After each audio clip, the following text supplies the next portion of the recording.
Assalamualaikum warahmatullahi wabarakatuh. Saya Desti Anissa Zuraida, mahasiswa PPG Prajabatan Matematika Gelombang 1 tahun 2022.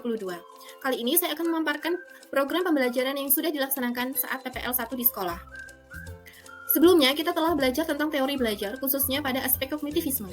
Menurut teori Piaget, peserta didik usia 12 tahun ke atas sudah masuk tahap operasional formal. Saat ini, mereka telah memperoleh kemampuan untuk berpikir secara abstrak.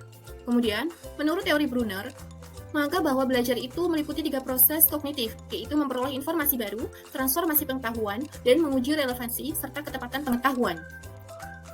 Saya merancang RPP berdiferensiasi untuk materi transformasi geometri untuk kelas 9. Poin-poin yang akan dibahas adalah desain assessment, hasil assessment, RPP berdiferensiasi, output di kelas, hal yang dapat dipelajari, dan tips untuk guru atau teman sejawat. Yang pertama, desain assessment, saya melakukan 3 asesmen yaitu diagnostik, formatif, dan sumatif. Pada asesmen diagnostik, saya membagikan angket, melakukan wawancara dan observasi langsung di kelas pada saat pembelajaran yang dilakukan oleh guru pamong. Kemudian, saya menggunakan hasil kuis submateri sebelumnya untuk mengetahui tingkat kognitif peserta didik di kelas 9B.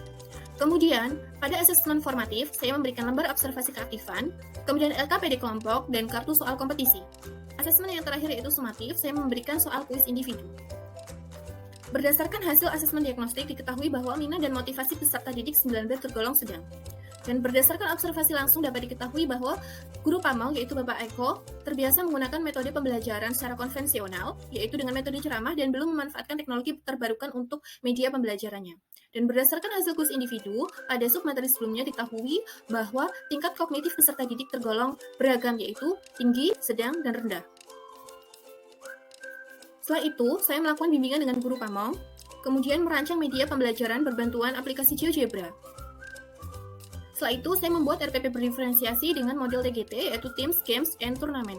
Tujuannya adalah untuk meningkatkan motivasi dan minat belajar peserta didik pada materi matematika, yaitu dengan cara melakukan pertandingan pada saat pembelajaran di kelas atau turnamen.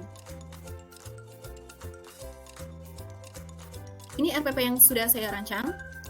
Kemudian, pada kegiatan inti, saya melakukan 6 fase sesuai dengan model TGT. Pembagian kelompok berdasarkan kemampuan kognitif secara heterogen, artinya dalam satu kelompok terdapat peserta didik dengan tingkat kognitif tinggi, tingkat kognitif sedang, dan kognitif rendah. Tujuannya adalah ketika nanti pada fase turnamen, peserta didik dengan tingkat kognitif tinggi dapat membantu temannya yang memiliki tingkat kognitif sedang dan rendah untuk memahami materi dan penyelesaian soal. Kemudian, ini adalah dokumentasi saya ketika melakukan pembelajaran di kelas. Asesmen formatif, yaitu berupa LKPD kelompok berdiferensiasi heterogen. Hasilnya seperti ini. Kemudian, pada fase selanjutnya, yaitu fase turnamen, saya membuat kartu dan lembar jawabnya. Link saat turnamen atau pertandingan sudah saya masukkan ke dalam Google Drive dan dapat diakses melalui link berikut ini. Asesmen yang terakhir yaitu sumatif, melakukan kuis individu. Hasilnya seperti ini. Berdasarkan hasil asesmen sumatif, dapat diketahui bahwa 75% peserta didik telah dapat mencapai capaian pembelajaran. Setelah itu, saya melakukan refleksi bersama guru pamong, dosen pembimbing, teman sejawat, dan peserta didik. Menurut guru pamong, proses belajar sudah lebih baik daripada sebelumnya. Kemudian, menurut dosen pembimbing, pembelajaran juga sudah berjalan dengan lancar. Menurut teman sejawat, refleksi di akhir pembelajaran masih terlalu singkat, sehingga perlu mengatur waktu dengan baik dan benar. Menurut peserta didik, sebagian besar peserta didik telah aktif mengikuti pembelajaran, terutama pada fase turnamen atau pertandingan. Hal-hal yang dipelajari adalah sebagai berikut. Yang sudah baik adalah pembelajaran sudah berjalan dengan baik, peserta didik sudah aktif dalam kelas. Kemudian, tips untuk hal-hal yang perlu diperbaiki yaitu penguasaan materi harus ditingkatkan lagi supaya tidak terjadi kesalahan konsep. Kemudian penguasaan kemampuan mengajar oleh mahasiswa harus ditingkatkan lagi supaya pembelajaran tetap kondusif.